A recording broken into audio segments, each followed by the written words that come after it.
الماء والطين وآله وأصحابه أجمعين إلى يوم الدين.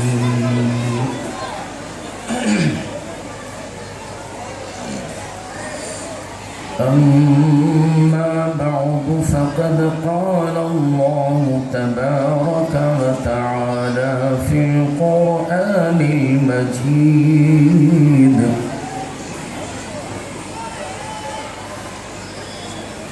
أعوذ بالله من الشيطان الرجيم. بسم الله الرحمن الرحيم.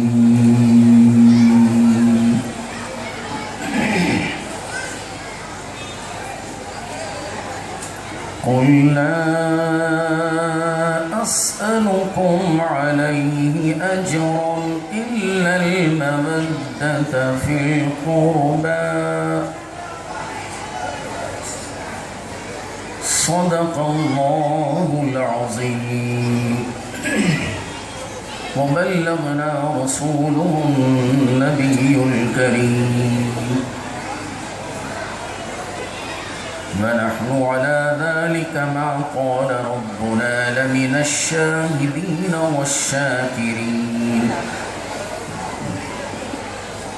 والحمد لله رب العالمين.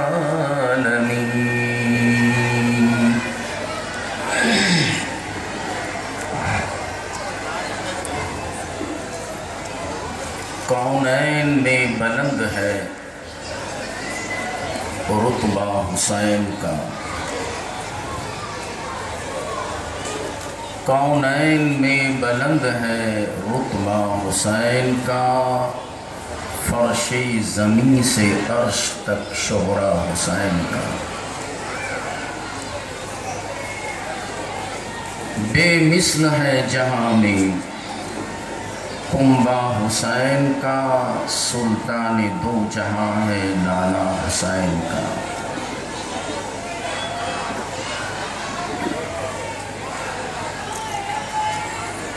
دشت بلا کو عرش کا زینہ بنا دیا، دشت بلا کو عرش کا زینہ بنا دیا، جنگل کو مصطفیٰ کا مدینہ بنا دیا. دشت بلا کو عرش کا زینہ بنا دیا، جنگل کو مصطفیٰ کا مدینہ بنا دیا. ہر ذرے کو نجف کا نگینہ بنا دیا، تم نے حسین مرنے کو جینا بنا دیا، تم نے حسین مرنے کو جینا بنا دیا. پرستاران توحید سرزمین ٹیپو سلطان کے شعروں، میں نے جس آیت مبارکہ کی تلاوت کا شرف حاصل کیا، اس کا سیدھا سادہ ترجمہ ہے: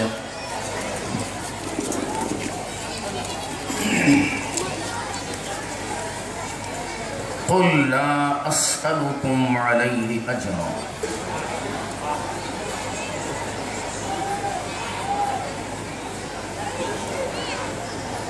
اس سے پہلے سلیم ہزاروی صاحب نے اپنی نظامت میں اس آیت کریمہ کی تلاوت کی، تو میں نے سوچا کہ اسی آیت مبارکہ کے تحت بھی گفتگو ہو جائے. اے حبیب مکرم صلی اللہ تعالی علیہ وسلم، اللہ تعالیٰ اپنے حبیب پاک صلی اللہ علیہ وسلم سے فرما رہا ہے. گویا کلام اللہ کا ہے اور زبان مصطفیٰ کی ہے. اللہ تبارک و تعالی جو بھی اپنے بندوں کو پیغام دینا چاہتا ہے، وہ حضور پاک علیہ السلام کی زبان سے کہلواتا ہے۔ اے حبیب مکرم صلی اللہ علیہ وسلم، آپ فرما دیجئے لا اسألکم علیہ اجرا، اس پر کہ جو کچھ تمہیں میرے صدقے میں ملا ہے،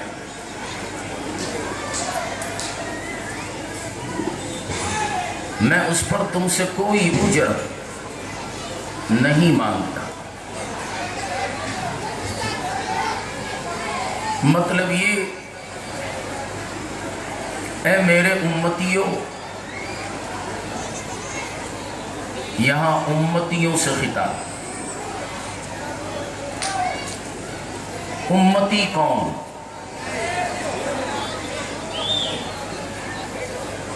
ہر ایک قوم میرے نبی کی امت ہے۔ یہ نہیں کہ صرف مسلمان ہی امت ہے،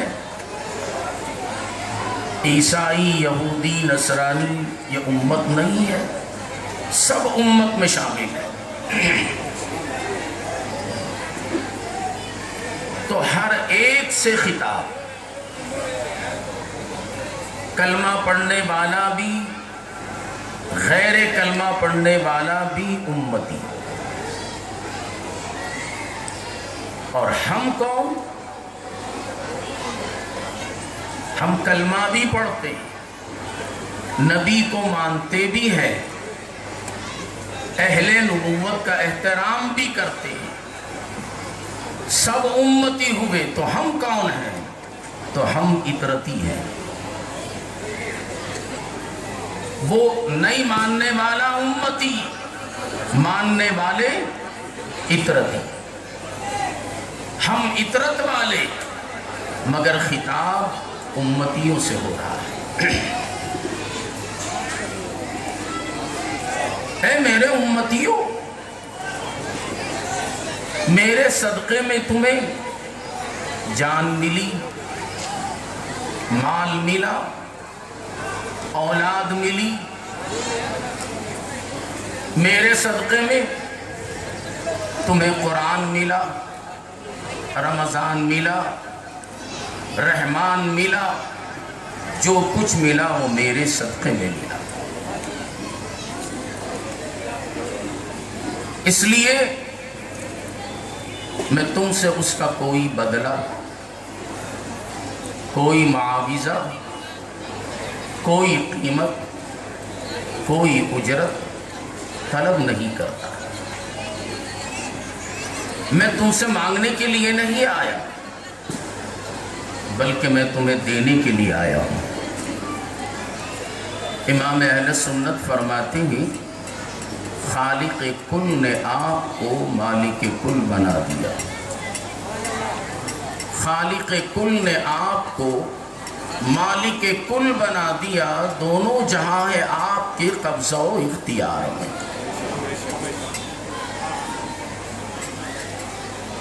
میں تم سے مانگنے کے لیے نہیں آیا، میں تمہیں عطا کرنے کے لیے آیا ہوں۔ آقا فرماتے ہیں انما انا قاسم واللہ یعطی، مولا مجھے دیتا ہے اور میں اس کی ساری نعمتیں تقسیم کرتا ہوں۔ خزانہ خالق کا، اور بانٹ رہے ہیں مالک۔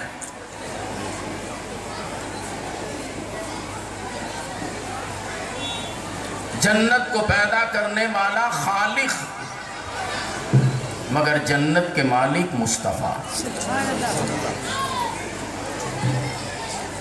تو بانٹنے والا مالک ہوا کرتا ہے، پیدا کرنے والا خالق ہوتا ہے۔ اِنَّا أَعْطَيْنَاكَ الْكَوْثَرَ، اے حبیب ہم نے آپ کو خیر کثیر عطا فرمایا۔ اور پھر اللہ تعالیٰ ارشاد فرماتا ہے وَلَسَوْفَ يُعْطِيكَ رَبُّكَ فَتَرْضَىٰ، اے محبوب ہم نے آپ کو حاجت مند پایا اور غنی کر دیا۔ تو اللہ تبارک و تعالی نے حضور نبی اکرم صلی اللہ علیہ وسلم کو غنی کر دیا۔ اب آپ کو جو کچھ چاہیے وہ در رسول سے لے۔ نبوت کا دروازہ اگر چھوڑ دیں گے تو آپ کو کچھ ہاتھ نہیں آئے گا۔ تو معلوم ہوا ہمیں جو کچھ بھی ملا ہے وہ حضور نبی اکرم صلی اللہ علیہ وسلم کے صدقے میں ملا۔ جو بھی در رسول پر سائل بن کر آیا وہ کبھی خالی ہاتھ نہیں گیا۔ ایسا در کہ یہاں رہزن آیا تو رہبر بن گیا،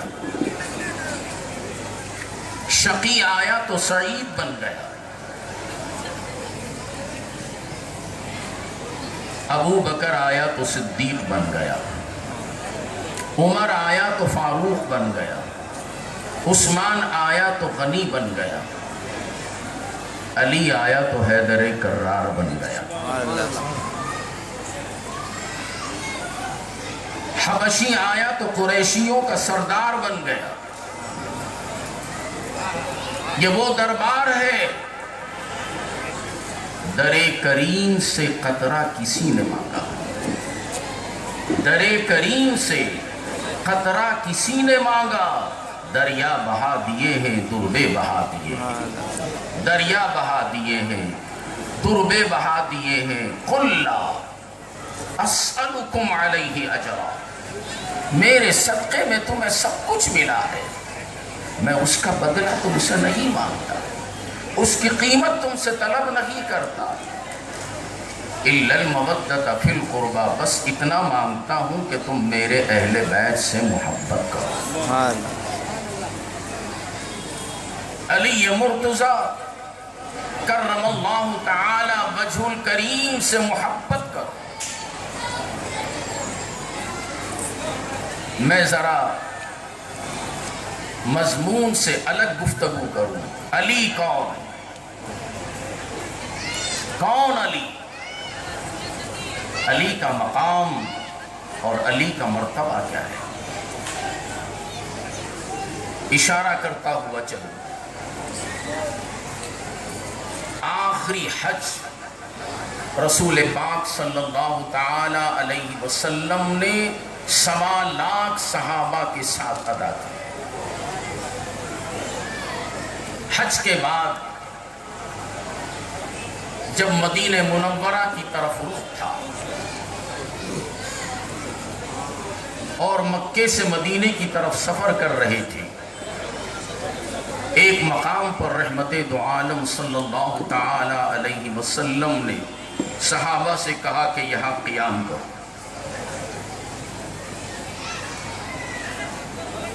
صحابہ کا قیام ہوا، عین شباب کے عالم میں، دوپہر کا عین وقت ہے، سخت گرمی ہے، آقا دو عالم صلی اللہ علیہ وسلم نے صحابہ کو حکم دیا کہ ممبر لگاؤ۔ ممبر لگا دیا گیا، رحمت دو عالم صلی اللہ تعالی علیہ وسلم ممبر پر جلوہ افروز ہوئے، خطبہ ارشاد فرمانے لگی، اور یہ خطبہ صبح کے وقت نہیں دیا جا رہا ہے، شام یا رات کے وقت میں نہیں، چونکہ آج جو خطبہ دیا جا رہا ہے وہ ایک عظیم خطبہ ہے۔ اور یہ خطبہ کب ہو رہا ہے؟ قرآن کی جو آخری آیت نازل ہوئی، اليوم اکملت لکم دینکم واتممت علیکم نعمتی ورضیت لکم الاسلام دینا۔ اس آیت کے نازل ہونے کے بعد صحابہ نے جواب دیا، رضیت باللہ ربا وبالاسلام دینا وبمحمد صلی اللہ علیہ وسلم رسول النبی۔ دین مکمل ہو گیا، قرآن مکمل نازل ہو گیا، دین کے مکمل ہو جانے کے بعد جب اللہ کے رسول نے 1.25 لاکھ صحابہ کے ساتھ حج ادا فرمایا، حج کرنے کے بعد جب آئے تو قیام فرمایا، اس جگہ کا نام ہے غدیر خم، اس جگہ کا نام غدیر خم، اور یہ دوپہر کے وقت، اس لیے عین دوپہر کے وقت اگر آج جو اہم بات کہنے والا ہوں صبح کے وقت کہوں تو ٹھنڈا ماحول ہوگا، صحابہ حالت نیند میں ہوں گے، میں جو پیغام دینا چاہتا ہوں اس کو کوئی سنے گا کوئی نہیں سنے گا، اس لیے آپ نے یہ خطبہ صبح کو نہیں دیا، شام میں بھی نہیں دیا، بلکہ عین شباب کی حالت میں، اور اس وقت جب کہ آسمان سے آگ اگل رہی تھی، سخت گرمی تھی، ایسے موقع پر کوئی سوتا نہیں، کوئی سوتا نہیں، اونگتا بھی نہیں، سب ہوش و خرد کے ساتھ رہتے ہیں۔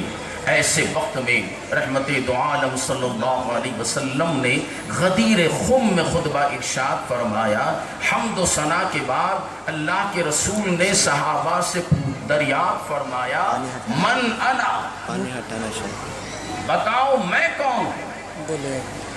کیا صحابہ کو معلوم نہیں تھا کہ یہ رسول اللہ ہے؟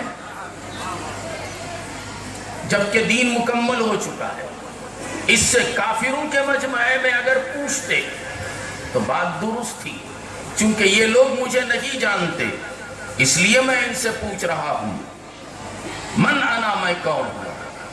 صحابہ سے دریافت، صحابہ کرام رضوان اللہ تعالی علیہ مجمعین نے عرض کیا، آپ ہمارے رسول ہیں، آپ ہمارے پیغمبر ہیں، اگر آپ نہ ہوتے تو ہم بھی نہ ہوتے۔ بس اس کے بعد اللہ کے رسول صلی اللہ علیہ وسلم نے صحابہ سے دریافت فرمایا کہ بتاؤ یہ کون سا مہینہ ہے؟ ہوش میں ہے نا؟ یہ کون سا مہینہ ہے؟ کیا اللہ کے رسول کو نہیں پتا تھا؟ حج کر کے آ رہے ہیں، حج کس مہینے میں کیا جاتا ہے؟ ذی الحج میں، ابھی طواف اور سعی کر کے آ رہے ہیں، منا اور مزدلفہ میں حاضری دے کے آ رہے ہیں، میدان عرفات کے قیام سے آ رہے ہیں، پھر بھی اللہ کے رسول نے صحابہ سے دریافت فرمایا کہ بتاؤ یہ کون سا مہینہ ہے؟ صحابہ کرام رضوان اللہ تعالی علیہ مجمعین خاموش ہیں، جواب نہیں دیتے۔ پھر مکے کی طرف اشارہ کر کے فرمایا، اے میرے صحابہ بتاؤ یہ کون سا شہر ہے؟ کون سا شہر؟ کہ صحابہ کو نہیں معلوم؟ مگر صحابہ جواب نہیں دیتے، اس کا جواب ایک ہی جملہ ہے، اللہ ورسولہ عالم، اللہ اور اس کا رسول بہتر جانتا ہے۔ میں نے عالم خیال میں صحابہ سے پوچھا، ہمیں خیالوں میں بات کرنا آتا ہے کیونکہ ہم بکے ہوئے ہیں، جو بکا ہوا ہوتا ہے اس کو جس کے ہاتھ پر بکا گیا ہے وہ بتا دیتا ہے کہ کس سے کب بات کرنی ہے، کس انداز میں بات کرنا ہے۔ حاضر سے زبان سے بات کی جاتی ہے، جو غائب ہے ان سے زبان سے بات نہیں کی جاتی، ذکر الہی کے بعد مراقبے میں جاتے ہیں، قلب کی طرف متوجہ ہو کر قلب میں اس کو پاتے ہیں اور پھر اس سے باتیں ہوتی ہیں۔ اس منزل پر پہنچنے کے لیے اللہ والوں کی طرف رجوع ہونا ہے، ان کے ہاتھ میں اپنا ہاتھ دے کر اپنے خانہ دل کو منور کرنا ہے۔ ہم نے اپنے شیخ کے ہاتھ میں بیعت کی، اپنی جان کو اپنے مال کو ہم نے ان کی ذات میں قربان کر دیا، انہوں نے اپنے رنگ میں ہم کو رنگ دیا، اب وہ سارے چیزیں ہمیں معلوم ہو گئی کہ کس سے کیسی باتیں کرنا ہے۔ میں نے قلب کی طرف رجوع کی، گردن کو جھکایا، صحابہ کا مجمع تھا۔ میں نے پوچھا، اے صحابہ، جب اللہ کے رسول نے آپ سے دریافت فرمایا کہ کون سا مہینہ ہے، تو آپ کو تو معلوم تھا کہ یہ ذی الحج کا مہینہ ہے، آپ حج کر کے آئے، کیوں نہیں بتایا؟ مکہ مکرمہ کی طرف اشارہ کر کے اللہ کے رسول نے پوچھا تھا، یہ کون سا شہر ہے؟ تو آپ نے کیوں نہیں کہا کہ یہ مکہ شہر ہے؟ اللہ اور اس کا رسول بہتر جانتا ہے، اتنا کہہ کے خاموش ہو گئے۔ تو وہاں سے جواب آتا ہے، خاموش رہو، یہ کسی ایرے غیرے کی بات نہیں تھی، یہ نبی کی بات ہے۔ سوال کرنے والے مصطفیٰ ہیں، جواب ہم کو دینا تھا، اور جواب دینے میں ہوش و خرد کی ضرورت تھی۔ اگر ہم کہہ دیتے یا رسول اللہ یہ ذی الحج کا مہینہ ہے، مصطفیٰ یہ کہتے کہ نہیں ذی الحج کا نہیں، یہ محرم کا ہے، تو محرم ہو جاتا۔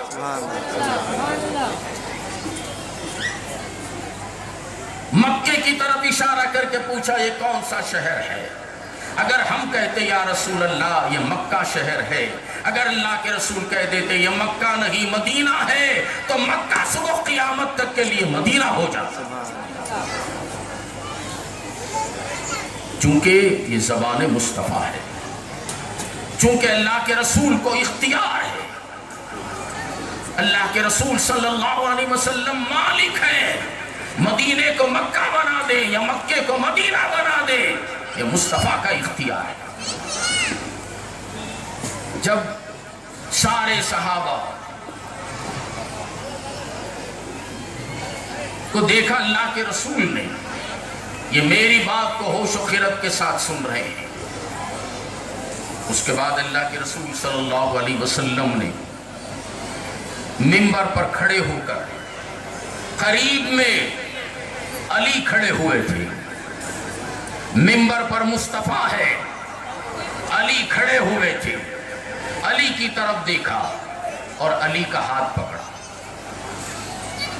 علی کا ہاتھ پکڑا، اور اسی منبر پر غدیر خم میں علی کے ہاتھ کو بلند کیا اور فرمایا، من کنت مولا فعلی مولا، من کنت مولا فعلی مولا، جس کا میں مولا ہوں علی بھی اس کا مولا۔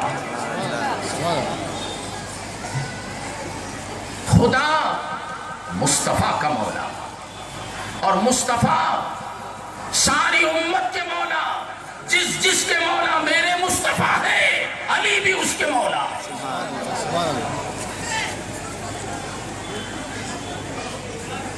من کنت مولا فعلی مولا۔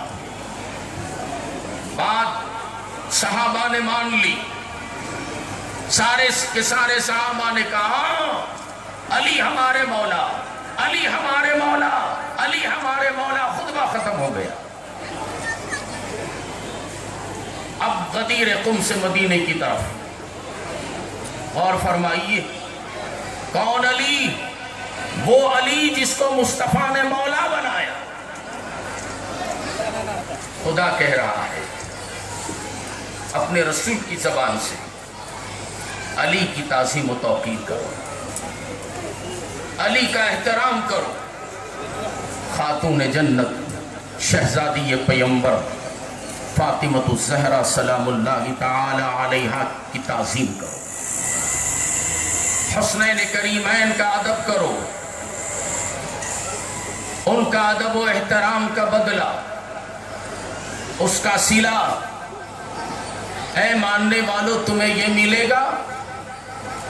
اللہ کے رسول صلی اللہ علیہ وسلم فرماتے ہیں،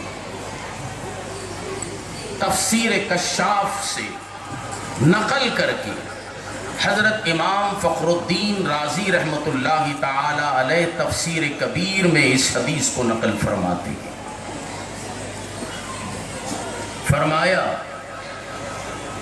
وَمَن مَاتَ عَلَى حُبِّ آلِ مُحَمَّدٍ صلی اللہ علیہ وسلم مَاتَ شہیدًا۔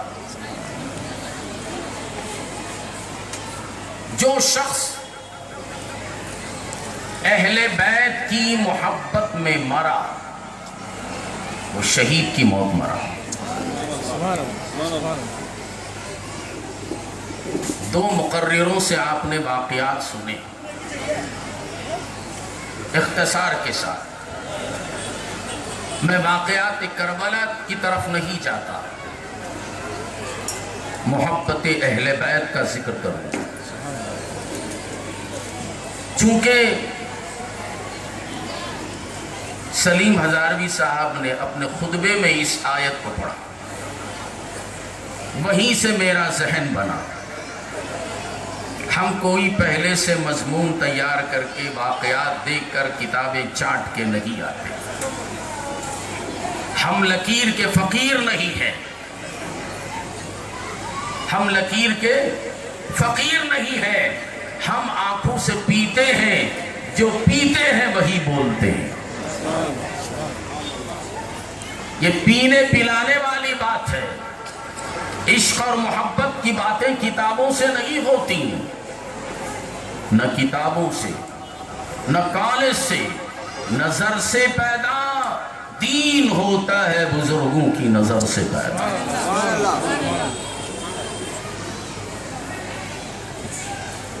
تو آقا فرماتے ہیں جو اہل بیت کی محبت میں مرا وہ شہید کی موت مرا۔ پوری حدیث مکمل طور پر میں بیان کروں گا، وہ بھی عبارت کے ساتھ۔ اگر کوئی دور کھڑا ہوا سن رہا ہو، جو اہل بیت سے محبت نہ کرنے والا ہو، وہ یہ نہ کہے کہ لفاظی بول کر چلا گیا۔ حدیث کے الفاظ، وہ جملے جو میرے پیارے محبوب محمد رسول اللہ صلی اللہ علیہ وسلم کی زبان مبارک سے ادا ہوئی۔ پہلی بات کیا تھی؟ اہل بیت سے محبت کرنے والا کو یہ انعام ملے گا، جو اہل بیت کی محبت میں مرتا ہے وہ شہید کی موت مرتا ہے۔ ذرا میرا ساتھ دینا۔ پھر اس کے بعد آگے سرکار فرما رہے ہیں، الا ومن مات على حب آل محمد صلی اللہ علیہ وسلم مات تائبا۔ خبردار، لفظ الا استعمال ہوا، ہوش میں آ کر سنو، جو اہل بیت کی محبت میں مرا وہ توبہ کی حالت میں مرا۔ ہم اہل بیت کے چاہنے والے ہیں، حسنین کریمین پر اپنی جان کو قربان کرنے والے۔ یہ جو آج کا مجمع اور یہ لنگر اس بات کی گواہی دے رہا ہے کہ حسین کے چاہنے والے ہیں، حسین کا لنگر کھلانے والا کھلا رہا ہے اور کھانے والے اس پر ٹوٹ پڑتے ہیں، یہ صدقہ ہے حسین کا، میں نہیں چھوڑوں گا۔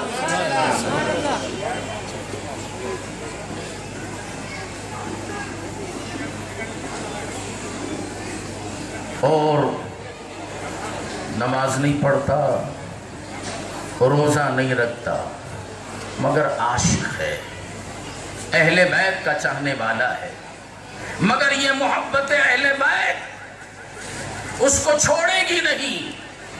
تو لاکھ برا سہی لیکن میرا ہے، مرنے سے پہلے تجھے توبہ کی توفیق ہو جائے گی، بغیر توبہ کے نہیں مرے گا۔ اور اس کا ایمان بھی ضائع نہیں ہوتا، بے عمل تو ہے مگر ایمان ضائع نہیں ہوگا۔ آقا فرماتے ہیں صلی اللہ علیہ وسلم، الا کے معنی خبردار، ہوشیار، با ادب، با ملاحظہ۔ میں آگے جو بول رہا ہوں وہ کال کھول کر سنو، بے ہوشی کے عالم میں نہیں، ہوش میں سنو۔ وَمَن مَّاتَ علی حب آل محمد صلی اللہ علیہ وسلم مات مستکمل الایمان، جو اہل بیت کی محبت میں مرتا ہے وہ کامل ایمان کی حالت میں مرتا ہے، اس کا ایمان ضائع نہیں ہوتا، مکمل ایمان کی حالت میں۔ ایسے بھی ہے لوگ ان کے پاس نیک اعمال کا ذخیرہ ہے مگر گستاخی کی وجہ سے ان کا ایمان ان کے پاس نہیں، ایمان چلا گیا، سارے نیک اعمال اس کے پاس ہیں، ایمان نہیں ہے، جب ایمان نہیں ہے تو بے ایمان مرا، بے ایمان کا ٹھکانہ جہنم۔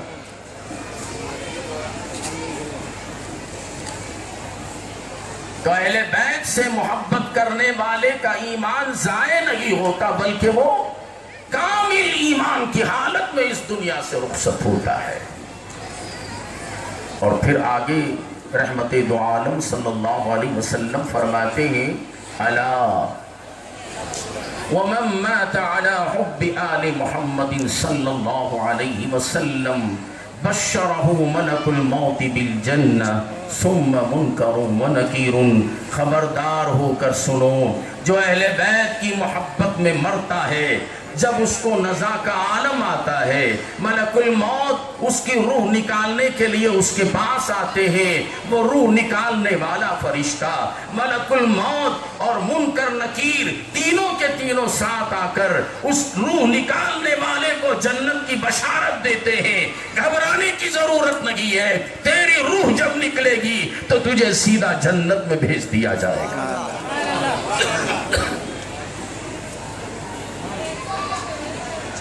اللہ پوری حدیث اللہ ومن مات على حب آل محمد صلی اللہ علیہ وسلم یزف الى الجنة كما تزف العروس الى بیت زوجها، خبردار ہو کر سنو، جو اہل بیت کی محبت میں مرا اس کو جنت کی طرف ایسا بھیجا جائے گا جیسے شب عروسی کی دلہن کو سجا کر اور اس کو عمدہ نفیس کپڑے پہنا کر مکمل دلہن بنا کر جس طریقے سے دولہا کے گھر بھیجی جاتی ہے، ویسے ہی اہل بیت سے محبت کرنے والا جب مرتا ہے تو اس کو دلہن بنا کر قبر کی طرف بھیجا جاتا ہے۔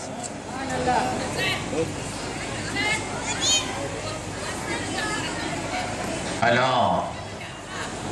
ومن مات على حب آل محمد صلی اللہ علیہ وسلم فتح له فی قبره بابان الى الجنہ، یہ اہل بیت سے محبت کرنے والا جب قبر کی منزل میں پہنچا تو کیا دیکھتا ہے، اس کی قبر میں جنت کے 8 دروازے کھول دیے گئے اور حکم دیا جاتا ہے اے مرنے والے، اے قبر میں دفن ہونے والے، جس دروازے سے چاہے جنت میں داخل ہو جا۔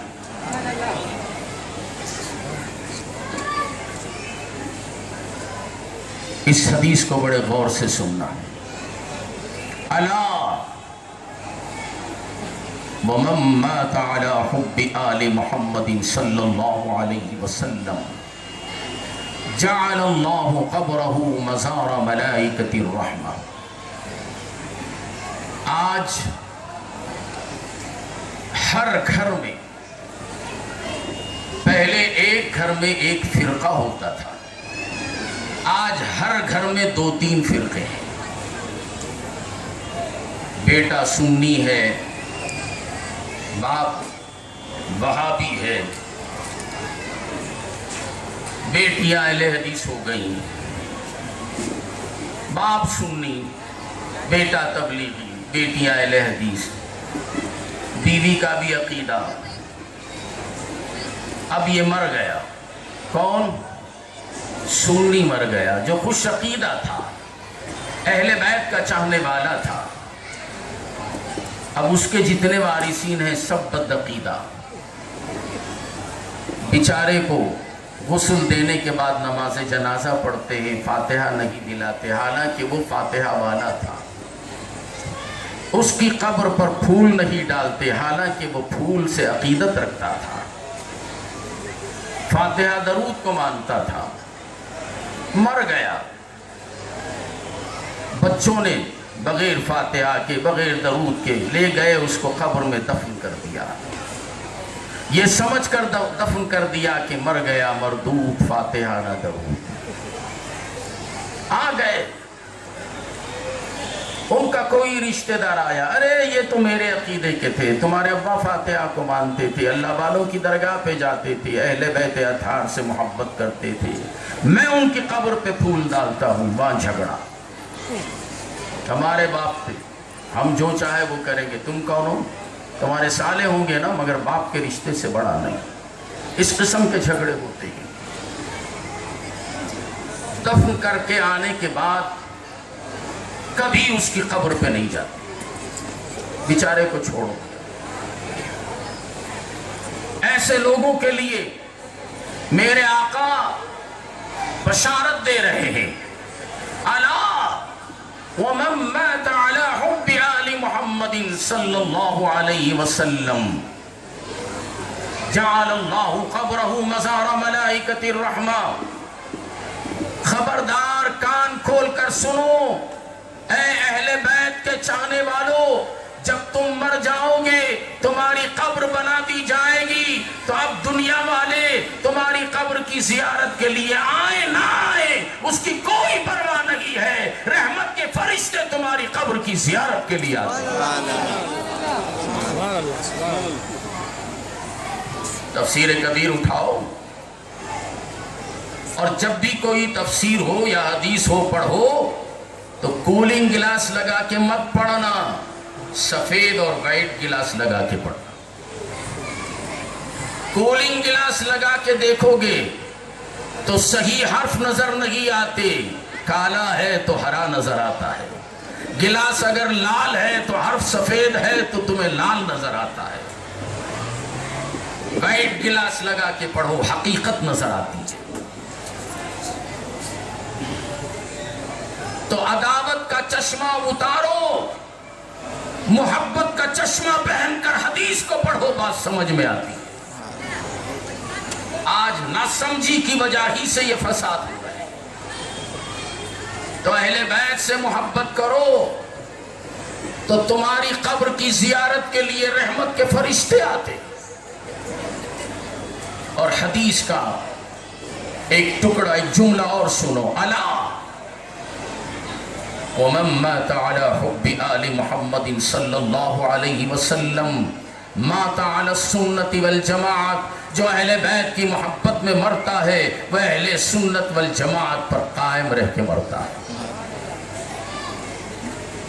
یہ سارے انعامات، یہ ساری نوازشیں کس کے لیے ہیں؟ ذہن حاضر ہے نا؟ کس کے لیے ہیں؟ ان لوگوں کے لیے جو اہل بیت سے محبت کرتے ہیں، جو علی سے محبت کرتا ہے، خاتون جنت پر اپنی جان کو قربان کرتا ہے، حسن و حسین کو اپنا محبوب جانتا ہے، ان کے لیے یہ سارے انعامات ہیں، یہ سارے اکرامات ہیں۔ اب ذرا سنو ان لوگوں کا کیا حال، ان لوگوں کا حال بھی سنو، ایک طرفہ نہیں دو طرفہ سنو، تب جا کے فیصلہ کیا جا سکتا ہے۔ آقا دو عالم صلی اللہ علیہ وسلم فرماتے ہیں، جو شخص اہل بیت کا دشمن ہے، اہل بیت کا دشمن ہے، اہل بیت سے عداوت کرتا ہے، اہل بیت سے محبت نہیں کرتا، اس کا کیا حال ہے؟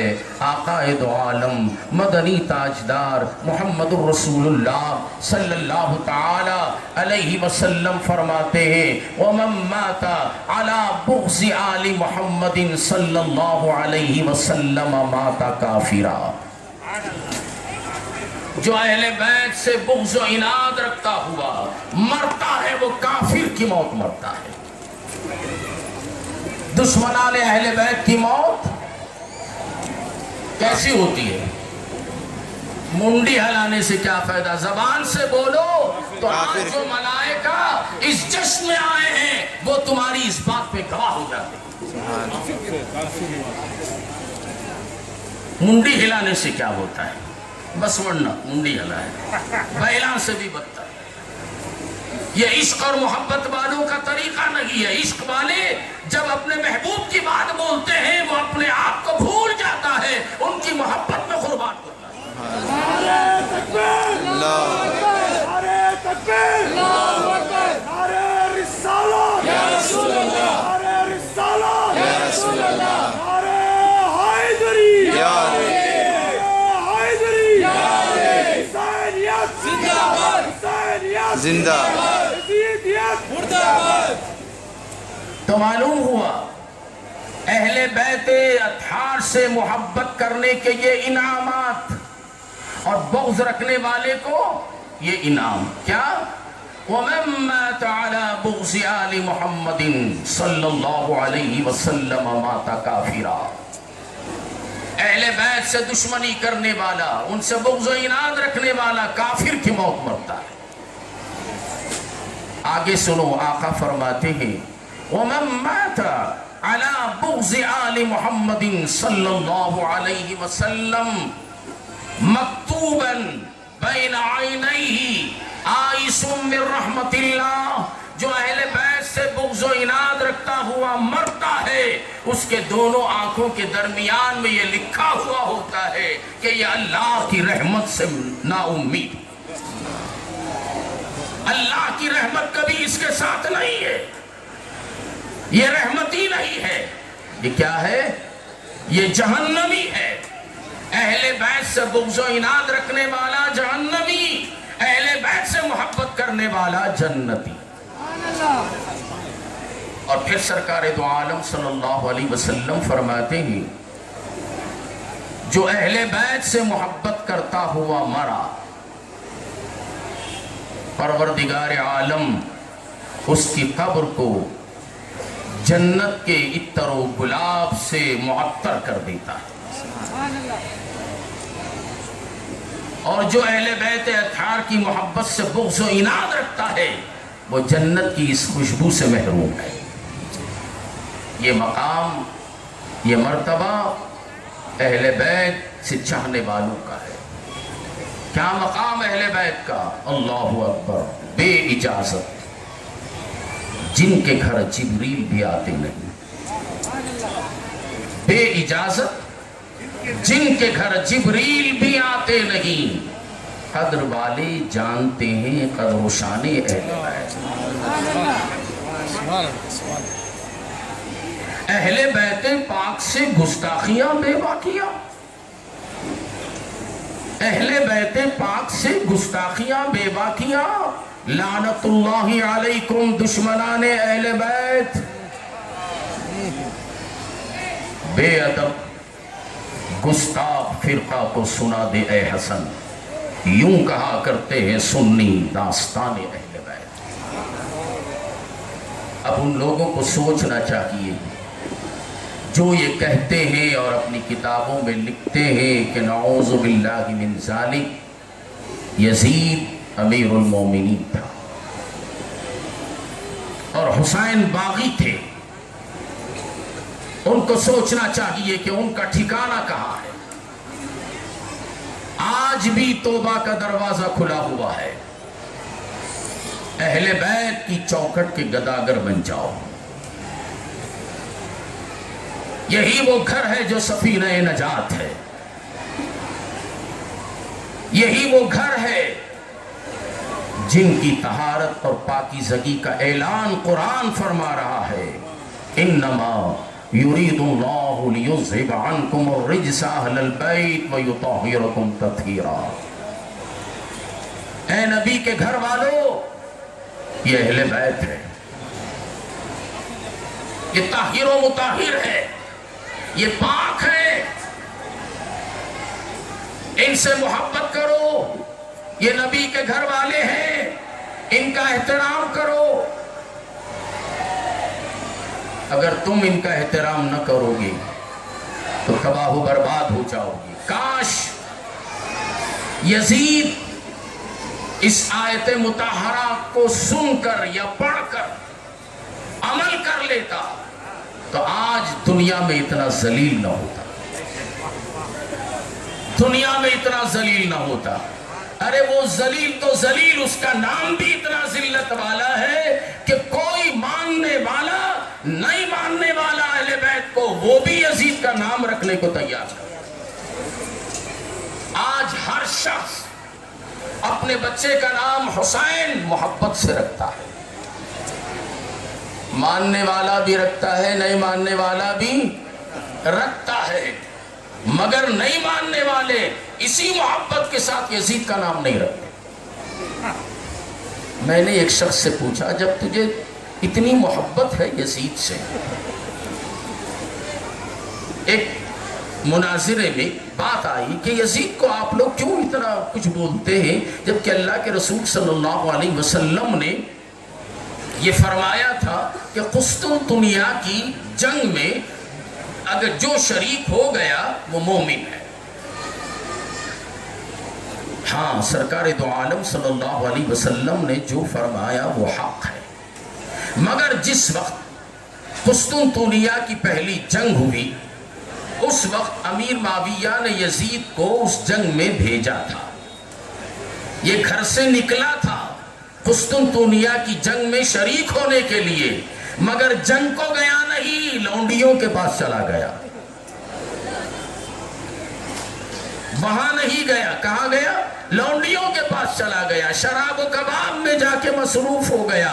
اب یہ لوگ، ان کے دوست، ان کے چاہنے والے اس کو دلیل بنا کے کہتے ہیں کہ وہ جنتی ہے، چونکہ اللہ کے رسول نے فرمایا، اللہ کے رسول نے حق بجانب فرمایا، یہ گیا کہاں جنت؟ سرکار کو یہ بھی معلوم تھا امیر معاویہ بھیجیں گے مگر یہ جائے گا نہیں، تو پھر اس کو یہ جنتی کیسے ہو سکتا ہے؟ کسی قیمت پر یہ جنتی نہیں ہو سکتا۔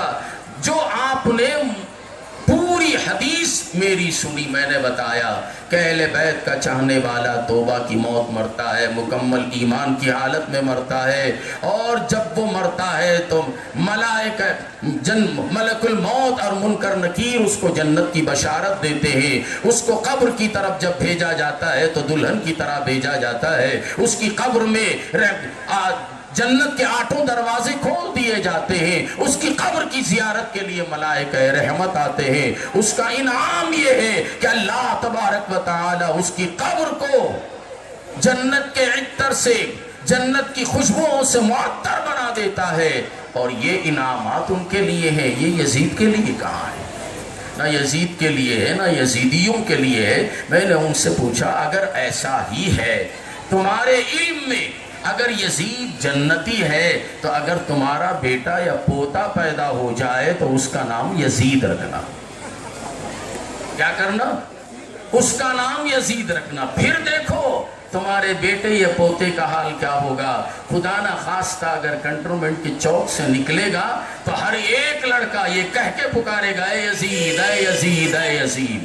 ہمارے بچوں کا نام اگر حسین رکھے تو ہر ایک بچہ پکارے گا، یا حسین، یا حسین، یا حسین، یا حسین۔ تم پکارو گے اور تمہاری آواز پر ملائکہ بھی یا حسین پکاریں گے۔ اب جب تم یا حسین پکارو گے تو مولا تم سے راضی ہوگا اور تمہیں جنتی بنا دے گا۔